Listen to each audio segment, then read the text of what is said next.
इस news के प्रायोजक है I Vision Academy. 1st to 10th admission शुरू। 12 इमाम चौक, सोमवारपेठ, सोलापूर। शाळकरी मुलीशी अश्लील कृत्य करून पसार झालेल्या रिक्षा चालकाला हडपसर पोलिसांनी अटक केली।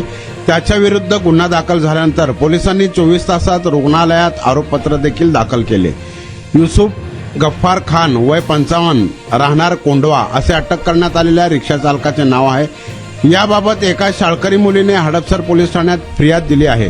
तिने दिलेल्या फिर्यादीनुसार खान याच्याविरुद्ध बालकांचे लैंगिक अत्याचारांपासून संरक्षण अधिनियमान्वये पोक्सो गुन्हा दाखल करण्यात आला। 6 मार्च रोजी पीडित 11 वर्षीय शाळकरी मुलगी शाळेतून घरी निघाली होती।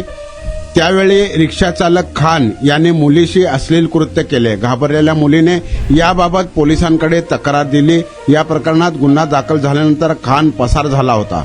त्यानंतर पोलिसांनी त्याचा शोध घेतला। खान याला अटक करण्यात आल्यानंतर न्यायालयात हजर करण्यात आले।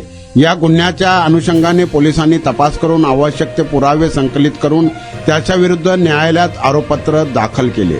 गुन्हा दाखल झाल्यानंतर पोलिसांनी 24 तासात आरोपपत्र दाखल केले। परिमंडळ 6चे पोलीस उपायुक्त डॉक्टर राजकुमार शिंदे, सहाय्यक आयुक्त अतुलकुमार नवगिरे यांच्या मार्गदर्शनाखाली वरिष्ठ पोलीस निरीक्षक संजय मोगले, निलेश जगदाळे, सहाय्यक पोलीस निरीक्षक विनोद साने, दत्तात्रय खेडेकर, कानेकर यांनीही ही कारवाई केली। तुमच्या मुलांच्या यशासाठी सर्वोत्तम ठिकाण I Vision Academy. Tuition classes for 1st to 10th, सर्व विषयांची खात्रीशीर तयारी, प्रशस्त क्लासरूम्स, बसण्यासाठी बेंच, लिहिण्यासाठी ग्रीन बोर्डची सुविधा, इंग्लिश, गणित, विज्ञान आणि इतर विषयांसाठी तज्ञ अनुभवी शिक्षक, आठवड्याला रिव्हिजन, महिन्यातून टेस्ट। फक्त 500 रुपयामध्ये सर्व विषयांचे ट्युशन सुरू। प्रत्येक विद्यार्थ्यांकडे वैयक्तिक लक्ष। आजच प्रवेश घ्या। आई विजन अकॅडमी, 12 इमाम चौक, सोमवारपेठ, सोलापूर।